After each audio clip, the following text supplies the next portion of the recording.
This is Deepa Yadav. Welcome back to my YouTube channel. आज था MP1 रक्षक का पेपर, जो कि काफी सारे बच्चों ने इस पेपर को दिया होगा आज की डेट में। आज है 10 जून, फर्स्ट शिफ्ट का पेपर हो चुका है। उसी बेसिस पे कुछ क्वेश्चंस हैं जो मैं आपको बताने आई हूँ कि किस टाइप के क्वेश्चन आपके एग्जाम में पूछे जा रहे हैं और क्या रहा पेपर का लेवल।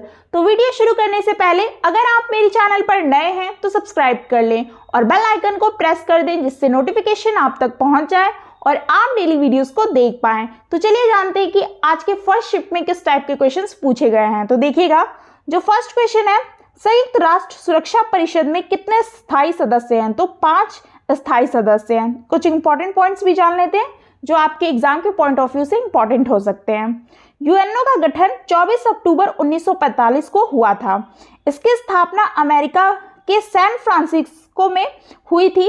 1946 में मुख्यालय को न्यूयॉर्क स्थानांतरित कर दिया गया।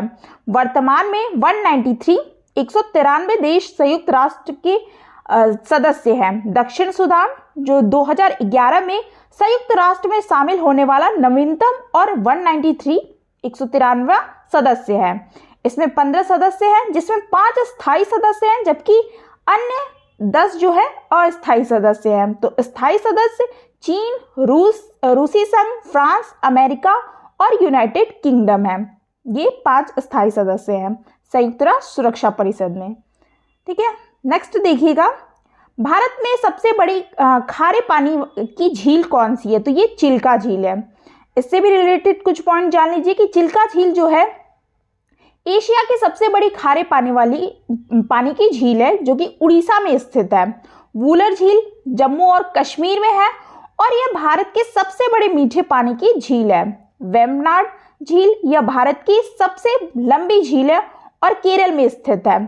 सांबर झील यह भारत की सबसे बड़ी अंतर्देशीय नमक झील है और ये राजस्थान में स्थित है। तो मैंने आपको एग्जाम के पॉइंट ऑफ व्यू से ये 3-4 पॉइंट बता दिए जो आपके एग्जाम में आने की संभावना है। ठीक है, नेक्स्ट क्वेश्चन देखिएगा कि नगर पालिका जो है अध्यक्ष अपना इस्तीफा किसे देता है? तो वो कलेक्टर को देता है। 2 पॉइंट इसमें भी है कि भारत में नगर पालिका या नगर परिषद के उपाध्यक्ष नगर परिषद के अध्यक्ष को अपना इस्तीफा प्रदान करता है। नगर पालिका या नगर परिषद के अध्यक्ष कलेक्टर को अपना त्यागपत्र सौंपते हैं। ये नेक्स्ट क्वेश्चन, अकबर का मकबरा किस स्थान पर स्थित है? तो ये सिकंदरा में स्थित है। फर्स्ट पॉइंट देखिएगा इसमें कि अकबर का मकबरा जो कि सिकंदरा आगरा में स्थित है। इसका निर्माण अकबर द्वारा 1605 में शुरू किया गया था और जहांगीर द्वारा क्या है, इसे पूरा किया गया था। नेक्स्ट क्वेश्चन, डायनासोर जीवाश्म राष्ट्रीय उद्यान कहाँ स्थित है? तो ये डिंडौरी में है। घुघुआ जो जीवाश्म राष्ट्रीय उद्यान मध्य प्रदेश के डिंडौरी में स्थित है और इसकी स्थापना 5 मई 1983 में हुई थी। घुघुआ जो मतलब जीवाश्म वर्ष 1970 में खोजे गए थे। ये जीवाश्म 65 मिलियन वर्ष पुराने हैं। ये जीवाश्म उसी समय के हैं जब पृथ्वी पर क्या है, डायनासोर पाए गए थे। घुघुआ के जो जीवाश्म पेड़ पौधे, पत्तियों, फूलों और बीजों से संबंधित है। ठीक है, और भी पॉइंट्स है कि ये जो घुघुआ है नेशनल फॉसिल पार्क का कुल क्षेत्रफल 0.27 वर्ग किलोमीटर है। यह मध्य प्रदेश का सबसे छोटा राष्ट्रीय उद्यान है। 1998 से पहले यह मंडला जिले का हिस्सा था, लेकिन डिंडौरी का गठन के बाद यह इसका हिस्सा बन गया है। घुघुआ में अब तक का 18 परिवार के जीवाश्मों की 31 प्रजातियों की खोज की जा चुकी है। ठीक है, तो ये सारे पॉइंट्स आपके लिए इंपॉर्टेंट हैं। नेक्स्ट क्वेश्चन देखिएगा कि शुक्र ग्रह पर इसरो द्वारा अंतरिक्ष यान कब भेजा जाएगा? तो ये 2024 में भेजा जाएगा। पश्चिम बंगाल में छड़ी जो है कठपुतली को किस रूप में मनाया जाता है? तो ये पुतुल नाच के रूप में मनाया जाता है। इसके बारे में भी कुछ जान लीजिए कि ये पश्चिम बंगाल की एक पारंपरिक छड़ी कठपुतली है और इन कठपुतलियों में ज्यादातर 3 संधि स्थल होते हैं। नेक्स्ट क्वेश्चन है, संघ लोक सेवा आयोग के अध्यक्ष को कौन हटा सकता है? तो ये राष्ट्रपति हटा सकते हैं। यदि वह राष्ट्रपति की राय में मानसिक या शरीर की दुर्बलता के कारण पद पर बने रहने के लिए अयोग्य है। इनके अलावा राष्ट्रपति SPSC के अध्यक्ष या किसी अन्य सदस्य को दुर्व्यवहार के लिए हटा भी सकते हैं। ठीक है, नेक्स्ट है कि 2022 में उज्बेकिस्तान में संघाई शिखर सहयोग सम्मेलन कब आयोजित किया गया? तो ये 16 सितंबर 2022 को आयोजित किया गया। तो आपके करंट अफेयर से 4 से 5 क्वेश्चंस पूछे जा रहे हैं। ठीक है, और एमपी से भी क्वेश्चंस हैं, लेकिन 2 से 3 ही क्वेश्चंस आज के उसमें पूछे गए हैं। देखिएगा, मध्य प्रदेश के दतिया जिले में कितने गांव हैं? ये क्वेश्चंस आपके आज की शिफ्ट में पूछा गया है। 735 ग्राम, मतलब ग्राम जो है गांव है। दतिया जिले में 290 ग्राम पंचायतों के अंदर आने वाले कुल 735 गांव हैं। इनमें से 608 गांवों में लोग रहते हैं जिनको आबाद ग्राम कहा जाता है, और 60 गांव वीरान है, मतलब कि इन ग्रामों में कोई नहीं रहता है। तो मध्य प्रदेश के दतिया जिले में कितने गांव हैं? 735 गांव हैं। नेक्स्ट क्वेश्चन देखिएगा कि 2023 का नोबेल पुरस्कार किस गाने को दिया गया है? तो ये नाटू नाटू को दिया गया है। तो ये सारे अवार्ड्स वगैरह आप पढ़ लीजिएगा। फर्नांडिस धीरज किस देश के राष्ट्रपति है? तो वो अर्जेंटीना के राष्ट्रपति हैं। वर्ष 2022 के लिए महाराष्ट्र भूषण पुरस्कार के से किसे सम्मानित किया गया है? तो वो अप्पा साहेब धर्माधिकारी जी को। पद्मा विभूषण पंडित बिरजू महाराज का संबंध किस क्षेत्र से है? तो ये कथक से संबंधित है। ठीक है, देश के सर्वोच्च नागरिक सम्मान पद्म जो विभूषण है 1986 सहित प्रदर्शन कला में उनके योगदान के लिए उन्हें कई पुरस्कारों से सम्मानित किया गया था। ठीक है, ये भी पूछा गया है। सारे क्वेश्चंस पूछे गए हैं आज के शिफ्ट में। देख लीजिए कि किस टाइप के क्वेश्चंस आपके एग्जाम में आ रहे हैं।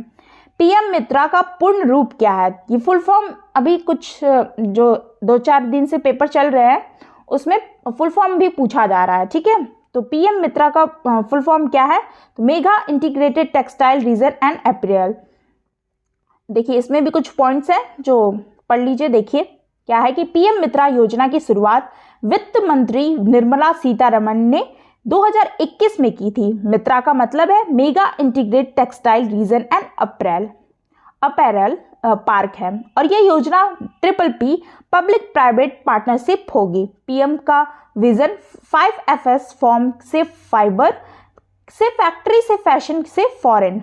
योजना का प्राथमिक उद्देश्य लॉजिस्टिक लागत को कम करना और उत्पाद को विश्व स्तर पर प्रतिस्पर्धी बनाने के लिए मूल्य श्रृंखला को मजबूत करना है, और इस योजना का उद्देश्य रोजगार सृजन और प्रत्यक्ष विदेशी निवेश को बढ़ाना भी है। ग्रीनफील्ड पार्क के लिए विकास पूंजी सहायता 500 करोड़ रुपए और ब्राउनफील्ड पार्क के लिए 200 करोड़ रुपए हैं। ठीक है, नेक्स्ट क्वेश्चन देखिएगा, ये भी पूछा गया कि रणथंभौर जो है राष्ट्रीय उद्यान कहाँ स्थित है? तो ये राजस्थान में स्थित है। इससे भी रिलेटेड पॉइंट है, देखिएगा, रणथंभौर राष्ट्रीय उद्यान राजस्थान के सवाई माधोपुर शहर के पास एक विशाल वन्यजीव अभयारण्य है। यह उत्तरी भारत के सबसे बड़े और सबसे प्रसिद्ध राष्ट्रीय उद्यानों में से एक है। यह एक पूर्वशाही शिकारगाह और बाघों, तेंदुआ और दलदल वाले मगरमच्छों का घर है। बनास, मोरल और चंबल जिले की है जो यहाँ पे प्रमुख नदियां हैं। बनास नदी उनमें से एक सबसे बड़ी नदी है यहाँ की। सवाई माधोपुर लोकप्रिय रूप से रणथंभौर के प्रवेश द्वार के रूप में जाना जाता है, जिसे जयपुर और महाराजा सवाई माधो सिंह प्रथम ने एक योजनाबद्ध शहर के रूप में इसे बनवाया था। ठीक है, तो ये सारे आपके लिए इंपॉर्टेंट पॉइंट हैं। अब कुछ जनरल साइंस के हम लोग क्वेश्चंस को देख लेते हैं। कौन से क्वेश्चंस देखिए आए हैं। लिटमस पेपर को नीले से लाल में कौन बदल देता है? तो वो अम्ल बदल देता है। नेक्स्ट क्वेश्चन है कि पोटेशियम का प्रतीक क्या है? तो वो होता है के। नदी के जल प्रदूषण को किसके द्वारा मापा जाता है? तो ये BOD के माध्यम से नापा जाता है। नेक्स्ट है कि दूध में कौन सा विटामिन नहीं पाया जाता है? तो वो है विटामिन C नहीं पाया जाता है। जल को शुद्ध करने की सबसे अच्छी विधि कौन सी है? तो वो उबालना, छानना और स्टरलाइज करना। पृथ्वी के चारों ओर चंद्रमा की गति डैश का कारण होती है, वो होती है गुरुत्वाकर्षण बल होती है। ठीक है, तो ये सारे क्वेश्चंस थे तो जो मैंने आपको बता दिए। ठीक है, जितने मुझे पता थे। अब मैं वो बताऊंगी जो जहां से टॉपिक आपके आ रहे हैं क्वेश्चंस के। तो देखिएगा, मैथ्स में आपके सारे टॉपिक वही हैं, एक एक दो क्वेश्चन बैलेंस्ड वे में सब कुछ वही आ रहा है। ठीक है। टाइम, वर्क, स्पीड, डिस्टेंस से आ रहे क्वेश्चंस, प्रॉफिट लॉस से 2 क्वेश्चंस आए थे, सीआई से भी क्वेश्चंस आए थे, बोर्ड मास से भी, नंबर सीरीज से भी 2 क्वेश्चन, सिंप्लीफिकेशन से भी 2 क्वेश्चंस, डिविजिबिलिटी से, रेशियो से भी 3 क्वेश्चंस आए थे आज, ठीक है, एक एक क्वेश्चंस। आपका ट्रेन से भी क्वेश्चंस आ रहे हैं, पूछा जा रहा है, नाव वाले क्वेश्चंस पूछे जा रहे हैं, एवरेज से क्वेश्चंस पूछे गए हैं आज के शिफ्ट में। तो ये सारे आपके टॉपिक रहे मैथ्स में। हिंदी में वही आपका बेसिक हिंदी है, विलोम शब्द, समास और अलंकार वगैरह है, शुद्ध शब्द, मुहावरे, लोकोक्तियां पूछी जा रही हैं, तो यही सब है। बेसिक हिंदी आप कर लोगे। इंग्लिश में synonyms, opposite word, parajumble, active passive, narration वगैरह है, वन वर्ड सब्स्टिट्यूशन, यही सब है। साइंस में बेसिक साइंस, स्टैटिक जीके में वही 3 से 4 क्वेश्चन, करंट अफेयर में 4 से 5 क्वेश्चन, एमपी जीके में आपका 3 से 4 कह सकते हैं, ठीक है, 3 से 4 क्वेश्चंस पूछे जा रहे हैं। तो ये सारा आपका टॉपिक यहाँ से आ रहे हैं। तो ये सारे आप पढ़ लीजिएगा। जिनका पेपर अभी लास्ट तक है, 20 तारीख तक है, वो अपनी तैयारी को इसी तरीके से कंटिन्यू करें और जितना भी मैं एग्जाम एनालिसिस करवा रही हूँ उसको ज़रूर देखा करें। प्लेलिस्ट मैंने बना दी है अपने चैनल पे, वहाँ पे जाके ज़रूर देखें, मेरे चैनल पे विजिट करें। आई होप आपको वीडियो अच्छी लगी हो तो चैनल को सब्सक्राइब करें और वीडियो को लाइक करके ज़रूर जाएं। मिलते हैं फिर ऐसे ही कुछ मेमोरी बेस्ड क्वेश्चंस के साथ। Thanks for watching.